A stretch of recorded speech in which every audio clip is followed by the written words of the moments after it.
Dan banyak banget pengalaman-pengalamannya yang hari ini bakal kita obrolin seputar pengalamannya dia dan juga keterkaitannya sama sustainable. Kok bisa kayak gitu ya kira-kira? Nah, buat kamu yang penasaran sama Pro2, harusnya kamu udah gak penasaran lagi kalau kamu udah ngepoin Instagram kita di @pro2rri Palembang. Dan buat kamu yang lagi dengerin di 91,6 Pro2 Palembang, kamu juga bisa dengerin RRI Palembang dari aplikasi kita RRI Digital dan pastinya juga di live YouTube kita di RRI Palembang. So, gak usah lama-lama lagi, please welcome. Halo Kak Derby, apa kabar? Alhamdulillah, sehat banget. Cuman aus aja sih. Oh iya, dikit lagi Kak, sabar dikit ya. lagi. Salma gimana kabarnya? Alhamdulillah baik juga Kak. Alhamdulillah baik ya. Oke, makin berseri ya. Udah sore kayak gini tapi tetap bawa hal positif, kayak dari datangnya aja tuh udah kerasa nih hal positifnya tuh ya. Oh iya dong, Keren karena banget. udah sedikit lagi mau buka. Oke, tapi first of all ya, kita kenalan dulu ya Salma ya. Mungkin teman Pro2 juga mau tahu nih siapa sebenarnya Salma yang dimaksud ini ya. So, silakan Salma, perkenalan terlebih dahulu. Oke, halo teman-teman Pro2, halo Kak Derby. Terima kasih banyak ya untuk kesempatannya udah bisa datang ke sini. Sebelumnya izin kenalin teman-teman semuanya. Aku Salma Ranggita Cahyariani, aku biasa dipanggil Salma, dan sebelumnya di sini sebagai Putri Indonesia mewakili Sumatera Selatan di tahun 2025. Oke, keren. Jadi label yang dibawa ini adalah Putri Indonesia Sumsel 2025 ya. Yes, iya, yang Kak. nanti akan berkompetisi ya Salma ya. Di tanggal berapa nih? Nanti untuk malam finalnya itu di tanggal 2 Mei Kak. 2 Mei ya? Oke, dan karantinanya? Karantinanya nanti di tanggal 14 April. Dikit keren. lagi. Minta Jadi, doa dan dukungannya Kak. keren. Abis lebaran ya berarti ya? Habis lebaran. Keren. Dan hari ini nomor 2 Derby bakal ngobrol sama Salma nih ya. Panggilannya Salma ya, bener ya? Iya, Kak. Yang masih muda banget ya Salma. Kamu umur berapa sih? 17 tahun.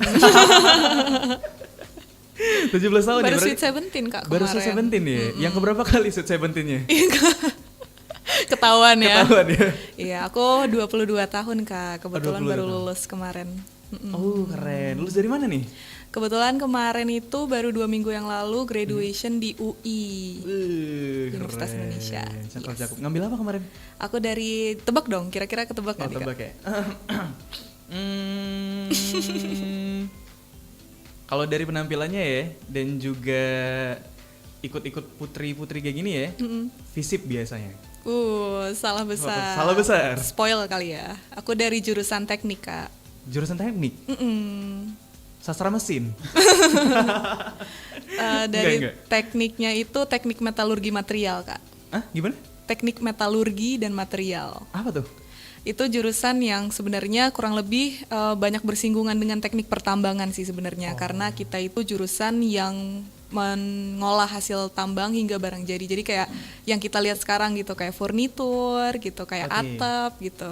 Oh, jadi semua hal di Semua sini hal. itu berasalnya dari metalurgi. Iya, untuk memproses manufakturnya, end-to-end prosesnya gitu sampai barang jadi. Dan bahkan kita juga belajar buat ngolah dari hasil limbahnya juga Kak. Banyak. Dan oke. salah satu yang menarik dari jurusan aku tuh juga Gimana? ini Kak, seperti misalnya kita tuh kan sering nonton dulu tuh Iron Man gitu Kak, atau Marvel gitu kan, biasanya ada suit yang apa sih, anti peluru atau yang keren-keren gitu ya. Vibranium ya. Vibranium ya sebutannya. Nah itu kan biasa digaung-gaungkan terkait nanoteknologi gitu Kak ya. Iya. Nah itu kita belajar juga tuh Kak, cara buat bikin suitnya Iron Man tuh gimana. Gak spesifik sih sebenarnya, cuman maksudnya teknologinya seperti apa tuh kita belajar. Oh I see. Tapi nanoteknologi ada beneran? Beneran ada Kak mata kuliahnya. Oh wow, ternyata emang serealistis itu ya. Iya, Syahadat buat Marvel ya. Jadi banyak banget inovasi-inovasi yang bisa dibentuk lah gitu dari jurusan ini dipelajarin. Oke, jadi kamu tuh berasalnya dari Fakultas Teknik, Metalurgi tadi ya. Tapi kalau hobinya sendiri apa nih? Untuk hobinya sendiri, aku banyak senang di olahraga sih Kak. Aku yoga, terus habis itu pilates. Udah ketebak. Template banget kayaknya ya. Tapi udah lama ya? Udah lumayan lama. Udah lumayan lama. Oke, jadi emang hobinya olahraga. Tapi arts juga sih. Aku biasanya puisi, making poems gitu. Terus ngelukis kadang. Ih keren ya. Ngedance juga gak ngedance? Ngedance sedikit. Sedikit. Oke. Luar biasa ya, banyak banget ya ternyata hobinya, kesukaannya. Mulai dari jurusannya anak teknik ya. Tapi sekarang ikutnya Putri Indonesia nih. Iya, sekarang lagi mengikuti ajang Putri Indonesia di tahun 2025. Oke, tapi kamu sendiri Salma ya, aslinya asli mana? Apanya nih Kak maksudnya? Asli lahir dan keturunannya kayak gitu. Oh, kalau misalnya lahir sendiri, sebenarnya aku lahir di Jakarta Kak. Cuman mama itu asli Palembang. Oh, I see. Jadi kayak putra lagi. Jangan dong Kak. Jangan ya. Putri yang udah jauh ya, tapi tetap kembali ke tanah kampungnya. Kampungnya pastinya Oke. dong. Jadi emang sekarang nih lagi di Palembang aja ya. Dan tiap tahun emang kita kalau lebaran pasti pulang kampung lah ke Palembang gitu. Oke. Tapi kamu dari kecil emang suka ikut pageant-pageant kayak gini? Nah, uniknya tuh sebenarnya ini tuh ajang pageant pertama aku, Kak. Gak mungkin. Serius. Dulu itu paling pernah ikut jadi duta SDGs. Itu untuk Bappenas dulu ya. Lembaga pemerintah ya. Wah, oke. Bappenas RI. Jadi kamu baru nih, pageant-pageant ini baru ya? Baru tahun inilah. Langsung ikut nasional? Alhamdulillah diberi amanah dan kesempatan. Gokil ya. Keren. Alhamdulillah dikasih kesempatan belajar berarti Kak. Iya betul. Emang positif banget ya pikirannya ya. Dan by the way kita kan udah kenal nih sama Salma ya. Tapi teman Pro 2 juga harus kenalan dulu nih sama Putri Indonesia Sumsel. Ini apa sebenarnya? Visinya tuh apa, tujuannya apa? Oke, jadi sebenarnya dari Putri Indonesia itu sendiri, Yayasan Putri Indonesia, sebelumnya izin mengucapkan terima kasih banyak kepada Yayasan Putri Indonesia atas diberikannya kesempatan dan amanah ini untuk Salma mewakilkan Sumatera Selatan di Yayasan Putri Indonesia. Dan di sini tuh di bawah Mustika Ratu. Dan sebelumnya mau izin ucapin terima kasih banyak juga untuk masyarakat Indonesia atas dukungannya, pemerintah daerah, pigeon lovers, dan media, dan semua sponsor yang pastinya sangat berharga lah untuk perjalanan Salma menuju audisi dan juga malam final nantinya gitu ya. Dan sebenarnya untuk Putri Indonesia ini itu lebih dari ajang kecantikan Kak, karena dari sini itu kita memiliki value-value yang kita tanam gitu di setiap putrinya, yaitu kita sebut dengan 5B gitu, brain, beauty, behavior, brave, and also be right. Nah untuk perjalanan menuju Putri Indonesia ini nanti kita akan disiapkan oleh beberapa pembekalan Kak ya. Setelah itu ada public speaking, komunikasi efektif, terus juga ada pembentukan tubuh sehat yang ideal, dan juga ada photoshoot dan pembekalan visual branding, dan juga ada perawatan kecantikan dan juga perawatan tubuh, seperti itu sih Kak. Oke, kayak gitu ya, jadi secara garis besarnya gitu ya, nanti di April ya berarti ya? Iya Kak, di April. Oke, tapi sayang banget buat masyarakat Palembang, berarti susah ya nanti kalau mau nonton finalnya, berapa Mei tadi? 7 Mei ya? 3 Kak. 3 Mei? Karena itu 2 Mei ya? 2 Mei, karena itu di Jakarta ya? Iya, di Jakarta harusnya. Tapi nanti bakal live TV jadi ditonton aja Kak. Oh iya? Wih, cakep. Jadi bisa lah tetap ditonton ya? Kalau mau terbang langsung ke Jakarta juga boleh nonton live. Betul, THR-nya dipakai ke sana ya? Iya. Oke, nanti Darwi coba tanya-tanya lagi ya sama Salma ya, gimana nih persiapannya sejauh ini. Terus kemarin udah ikut Putri Indonesia Sumsel ya, Iya. gimana proses seleksinya dan juga tentang sustainability. Pokoknya Oke. nanti Derby bakal ada sesi Q&A. Jadi teman berdua kalau yang mau tanya-tanya sama Salma nih ya, jangan nanya nomor telepon tapi Jangan ya Kak ya. langsung aja ke WhatsApp kita di 0816 12 916 atau bisa juga ke Instagram kita di @pro2rri Palembang. Teman terbaik kamu.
lagi teman berdua ya. Kita bakal ngobrol sama Salma. Kenapa tuh Kak? Langsung, Break bentar. Biasa Gen Z suka gitu ya, kayak suka tiba-tiba ambil napas bentar ya. Oke, kita lanjut lagi ya Salma ya. Tadi udah kenal secara dasar dulu nih sama Salma. Ternyata emang Salma ini masih muda banget, berarti kelahiran 2003. 2003 benar. 2003, keren. Dan sekarang, berarti kamu 3,5 tahun Iya Kak, aku 3,5 tahun. di UI. Di UI, alhamdulillah. Wah gacor banget. Gokil. Susah nggak lulus? Ini pertanyaan menjebak apa gimana Kak? Enggak. Susah, Susah-susah mudah tapi ya? kalau dibandingin buat masuknya lebih susah masuk ya sih. Aku ngerasa dulu ya. Pas masuknya kemarin ya? Masuknya susah banget. Oke, tapi worth it. Alhamdulillah worth it banget. Worth it, Senang ya. aku sama jurusan aku. Apa aja yang udah kamu dapetin sejauh ini selama 3,5 tahun dari kampus kamu, dari FT? Oh dari FT nih secara general banyak sih pastinya koneksinya teman-temannya gitu ya, ketemu like-minded individuals, orang-orang keren lah gitu ya. Terus Oke. juga pastinya Universitas Indonesia Fakultas Teknik itu dosennya menurut aku resourceful banget. Oke. Emang sengayomin itu ya? So ngayomin itu. Masih muda nggak dosen-dosennya? Banyak yang udah sepuh, ada beberapa yang muda, tapi overall ini sih sangat ini juga kayak cara deliver untuk ke mahasiswanya itu sangat mudah dimengerti gitu. Oh, Enak. Oke, karena emangnya mereka pilihan lah ya. UI gitu ya. Dan jadi emang banyak ya yang udah kamu dapetin di sana ya. Dan apakah hal-hal yang kamu dapetin itu emang ngebangun kamu yang sampai bisa kamu sekarang di Putri Indonesia Sumsel ini? Iyalah pasti jelasnya ya. Semuanya itu pasti berawal dimana kayak di kuliah itu kan kita banyak banget peluang Kak ya. Dulu aku ikut beberapa organisasi di skala departemen di jurusan, terus juga ke Fakultas Teknik itu sempat di BEM juga, terus naik ke skala UI dulu aku sempat ikut ada organisasi internasional gitu namanya ISEC.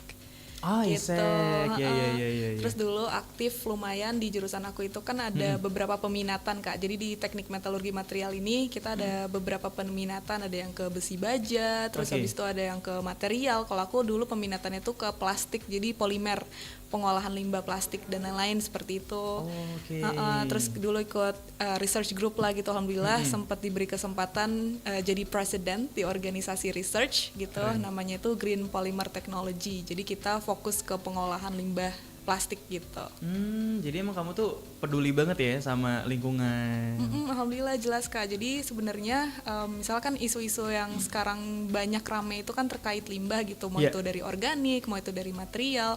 Nah itu alhamdulillah di jurusan aku emang kita belajar banget nih gimana caranya kita tuh bisa turn these challenges itu an opportunities. Jadi kita ngelihat limbah itu bukan jadi salah satu permasalahan aja, tapi sebenarnya bisa menjadi suatu produk yang punya value chain yang baru gitu, dimana di research group ini kemarin itu kita ngubah plastik multi layer itu plastik yang susah terurai gitu yang 100 tahunan itu dari bungkus-bungkus makanan kita ubah jadi aspal, terus juga jadi komposit untuk furnitur gitu. Oh wow, oke. Nah sama berdua, aku juga penasaran ya sama Salma nih. Kalau di jurusan kamu metalurgi FT ya, banyak nggak ceweknya?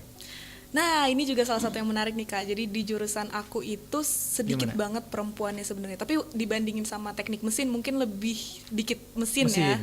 Cuman kedua yang paling sedikit wanitanya itu di teknik metalurgi material. Kurang lebih kita ada belasan lah ya gitu. Di antara 100-an mahasiswanya gitu di angkatan aku yang memang laki-laki. timpang banget ya. Lumayan. Ada nggak kayak tantangan yang kamu rasain karena perbedaan dan ketimpangan tadi itu yang jadi challenge-nya sendiri buat kamu nih? Pernah nggak ngerasain sesuatu yang kayak gitu? Alhamdulillah kalau misalnya di Fakultas Teknik Universitas Indonesia itu emang peluangnya itu diberikan sama gitu, both for women and men. Tapi kan kita bisa tahu ya bahwa stigma atau misalnya preferensi itu kan biasanya emang biasanya tuh kalau misalnya ke arah yang lebih berat-berat itu biasanya ke laki-laki gitu kan.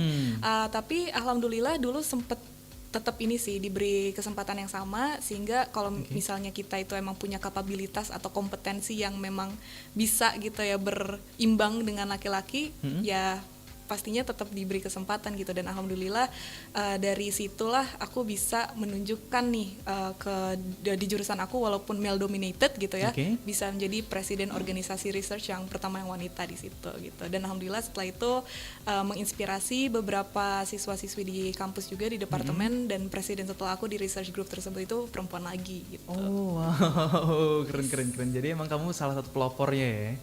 Alhamdulillah. Oke, dan yang menariknya juga nih, gimana sih ceritanya kamu nih orang teknik tiba-tiba masuk ke Putri Indonesia yang emang pageant ya, beauty banget nih, yang biasanya tuh sangat-sangat apa ya, sangat-sangat berbanding terbalik sama teknik. Jujur iya sih Kak ya, tapi sebenarnya mungkin lebih ke arah dimana kan di Yayasan Putri Indonesia ini memang kita belajar gitu, ada beberapa value yang tadi itu kan 5B. Oke. Nah aku yakin di setiap individu, di setiap perempuan itu pasti punyalah si 5B ini sendiri. Nah untuk aku sendiri, aku sangat menanamkan dan align gitu value yang dimiliki Yayasan Putri Indonesia dengan diri aku sendiri, dan because I really values what Yayasan Putri Indonesia have, I really want to embrace it more. Dimana di sini mungkin spesifik dari yang bisa aku bawakan itu dari background aku dari teknik metalurgi material, dan aku membawa advokasi yang selaras gitu dengan background aku, yang dimana aku berharap itu bisa menginspirasi banyak orang. Oke. Gak apa. Maaf ya Kak ya. Menginspirasi banyak orang, dan pastinya lebih impactful lah ke depan untuk memotivasi apalagi next generationnya kita gitu, untuk ikut andil dalam dunia research and development gitu. Oke, dan sejauh ini untuk Putri Indonesia sendiri dari Salma apa aja yang udah kamu persiapin? Untuk Putri Indonesia pastinya tadi kan sudah ada beberapa pembekalan gitu yang dilakukan. Jadi dari sisi pageantry-nya mungkin kayak catwalk, terus habis itu public speaking gitu, terus mungkin kayak ada side of modeling, photoshoot, video shoot seperti itu. Nah itu mungkin udah ada beberapa preparation yang aku lakuin. Nah selain itu juga mengisi sela-sela waktu kosongnya itu ya membentuk badan dan lain-lain, dan ini sih advokasi gitu. Oh iya sih, jadi emang udah matang ya, lumayan matang ya persiapannya ya. Masih perlu banyak progres sih Kak, insya Allah. Doain aja terus berkembang ya Kak. Amin. Tapi gimana ceritanya kamu bisa tiba-tiba ngewakilin Sumsel nih untuk maju ke Putri Indonesia? Oke, sebelumnya itu kenapa ngewakilin Sumsel, karena mama itu asli orang Palembang Kak. Terus habis itu kenapa Sumsel itu sendiri, karena aku ngelihat Sumatera Selatan ini tuh very unique gitu. I have the heart for Sumatera Selatan itself. It's because dimana di jurusan aku itu kita belajar banget ya Kak tentang kekayaan mineral yang kita punya, terus juga kekayaan culture, traditions, what we have in here, dan selain itu juga beberapa concern sendiri gitu. Sebagai Salma yang melihat bahwa potensi besar yang kita miliki di Sumatera Selatan ini, dimana aku kemarin sempat jalan-jalan ngelihat ada Musi 2045 gitu ya, visi-visi besar yang dimiliki oleh Kota Palembang dan bahkan Pemprov Kota itu sendiri gitu, dimana mungkin ada beberapa aspek yang bisa lagi nih untuk ditingkatkan untuk mencapai tujuan-tujuan tersebut, dimana itu mungkin fokusnya lebih ke arah edukasi gitu, dan tadi yang supporting ke inovasi, pengembangan, dan memotivasi orang-orang untuk lebih banyak lagi yang berkreasi, bahkan di sisi menghasilkan value chain yang baru di UMKM dan mungkin kerajinan-kerajinan lain to embrace what we have sebagai orang Sumatera Selatan, dan bahkan jangan cuma nasional doang, bahkan mungkin ke internasional nantinya gitu Kak. Oke. Jadi selain kamu cinta lingkungan ya, peduli terhadap SDGs, kamu juga peduli terhadap tanah kampung kamu ya? Ya pastinya dong gitu Kak. Ya. Oh keren. Nanti kita lanjut lagi ngobrol ya sama Salma ya. Yes. Kita break dulu, ada 2 lagi yang bakal dari puterin. Jadi buat teman berdua sekali lagi, setelah ini kita bakal tanya-tanya lagi nih tentang sustainability ya. Yes. Dan juga bakal jawab-jawabin pertanyaan-pertanyaan dari teman berdua. Jadi buat kamu harus stay tune terus only on 91.6 Pro 2 Palembang, teman terbaik kamu. Teman terbaik kamu.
kamu. Sama Darby Ramadan. Lanjut lagi sama Salma juga ya. Yes. Oke. Halo. Semoga nggak bosan.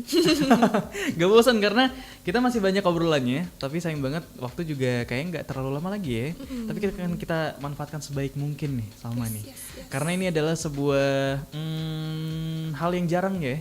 Salma ke Palembang. Kapan lagi gitu kan ya. Jadi semoga aja hal-hal yang kita obrolin ini bisa ngebawa hal positif ya buat teman berdua. Amin. Nah, ini aku pengen highlight juga tentang SDGs nih. Boleh. Karena kan Salma ini udah cukup lama juga ya. Udah berapa lama kamu berkecimpung di dunia SDGs? Sebenarnya kalau misalnya dibilang lamanya itu udah dari SMA, Kak. Oh iya. Iya, dari SMA udah tertarik. Jadi jauh sebelum dari metalurgi ini. Iya, sebelum dari metalurgi, dan akhirnya sebelum jadi duta itu udah aktif beberapa kegiatan SDGs dari awal kampus sampai akhirnya dinobatkan jadi duta SDGs itu di tahun 2022 gitu. Ah, isi 1 tahun kuliah. Oke, 1 tahun kuliah. keren ya. Iya. Nah, kalau dari Salma sendiri nih sejauh ini ya, apa sih tantangan-tantangan yang udah kamu rasain nih dalam ngajak anak-anak muda buat mempertahankan ya sustainable kita nih, lingkungannya kita? I see. Jadi mungkin banyak yang ini sih, Kak. Kalau misalnya sebelumnya aku izin juga ya, Kak. Jadi aku itu perwakilan. Oh, diizinkan Kak. Diizinkan. Siap.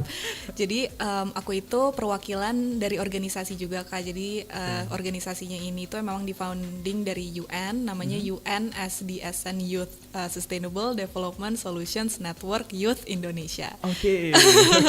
Semoga tetap diingat ya sama teman-teman. Jadi ini an international scale organization focusing on perkembangan dan memonitor SDGs di setiap negara. Kurang lebih kita tuh ada 80-an negara dan alhamdulillah aku merepresentasikan Indonesia gitu skala nasional ke internasional. Nah, dari sini itu kita memang bertujuan sebagai komunitas itu membawahi kurang lebih ada 80 komunitas dari all across Indonesia, jadi dari satu Nusantara lah gitu ya, untuk melihat progres dan pengembangan dan apa yang bisa disupport gitu dari kami sebagai lembaga konsultasi dan supporting SDGs yang punya narah hubung ke luar negeri gitu, Kak ya.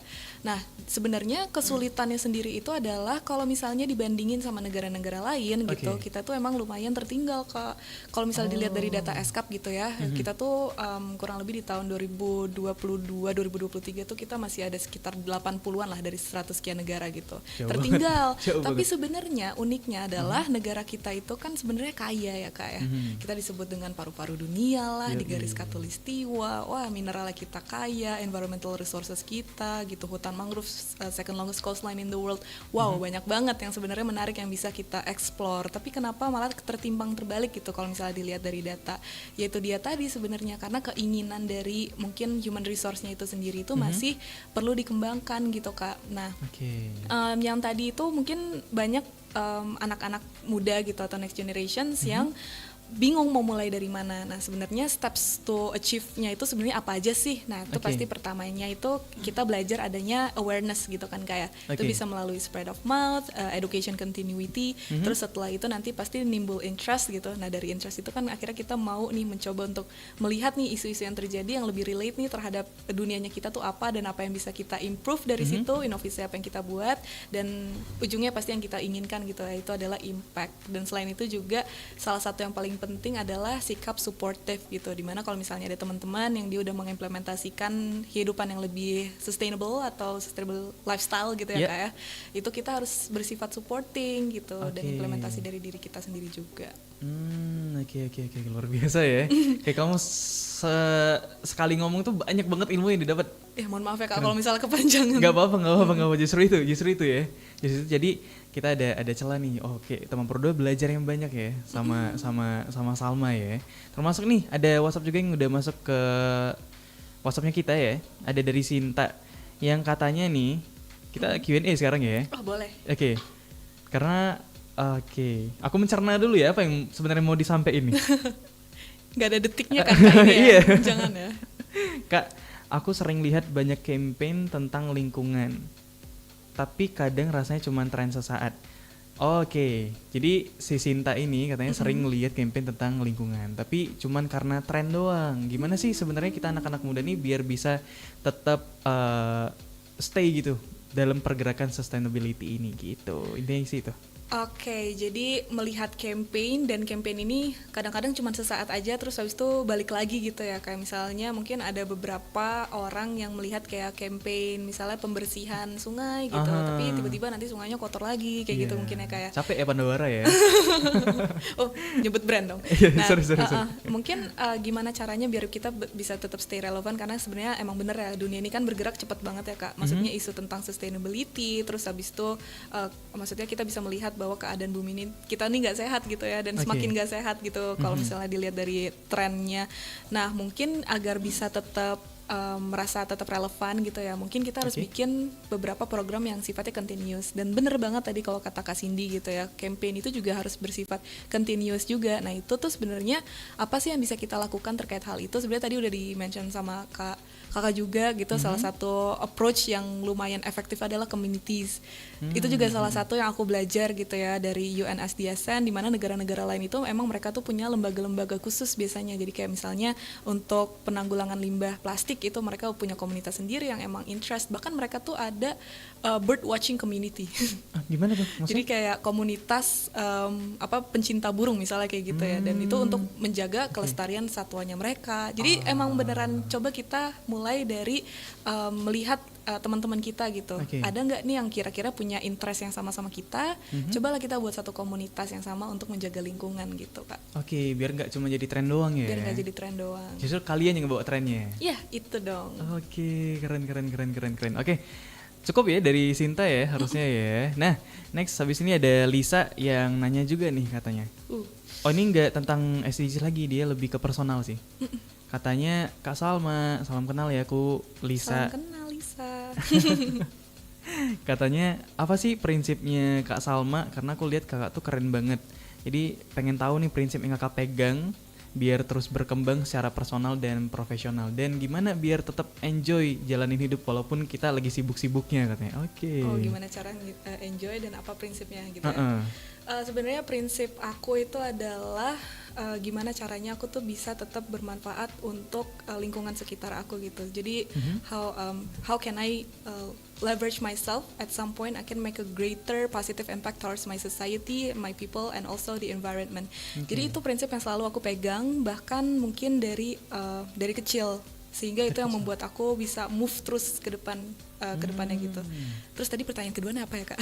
Terkait Gimana tetap enjoy tetap enjoy di tengah walaupun kesibukan.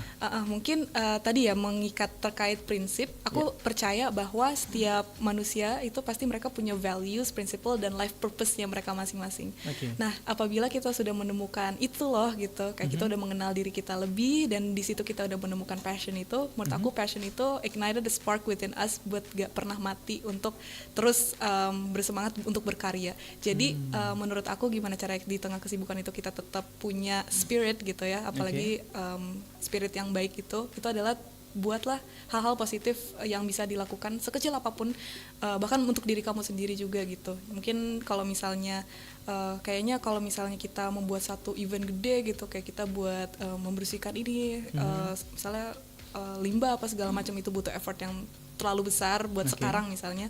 Mungkin mulai dari hal-hal kecil untuk membangun motivasi diri, small wins seperti misalnya beresin kamar gitu.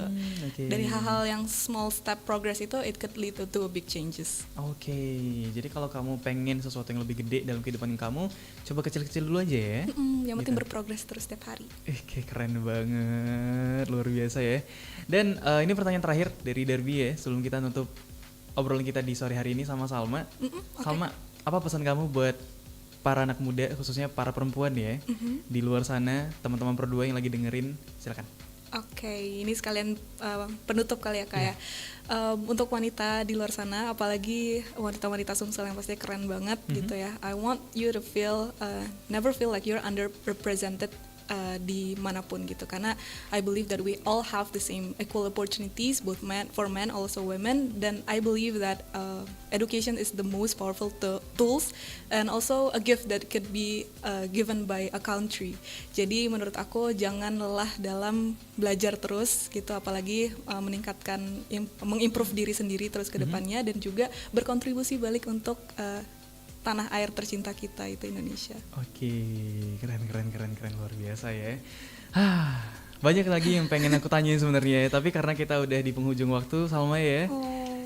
So sorry banget, nanti kita bakal, semoga aja nanti ada kesempatan lainnya buat kita bisa ngobrol lagi ya di Radio Berdua Palembang. Pokoknya kalau kamu main kesini, kabarin aja. Oke, siap Kak. Oke, thank you ya Salma ya udah nyempetin hari ini. Banyak. Kami yang makasih banyak. Jadi gak Berebutan. enak-enakan ya. Iya, saling gak enakan ya. Pokoknya semoga sukses ya nanti, apapun itu tujuan baiknya kamu, dan nanti semoga lancar juga. Mhm. Ini kali ya Kak, aku juga mau minta tolong bantuan untuk dukungannya dari iya, warga betul. Sumatera Selatan. Tolong dukung aku di nanti Putri Indonesia. Semoga lancar dan mohon doanya juga. Dan kalau misalnya boleh juga follow dan support dari Instagram aku juga ada di Oke. Salma Ranggita hanya 2. Keren. Gimana cara mau supportnya gimana? Supportnya mungkin mendukung kali ya melalui sosial media itu bisa juga, Oke. terus raising awareness-nya juga gitu, dan mungkin nanti diharapkan juga di malam final gitu ya, kalau misalnya emang ada kesempatan untuk datang boleh datang, kalau enggak ya nonton live. Oke, itu tadi ya. Mari kita dukung sama-sama nih Putri Indonesia yang mewakili Sumsel ya. Ada Salma Ranggita.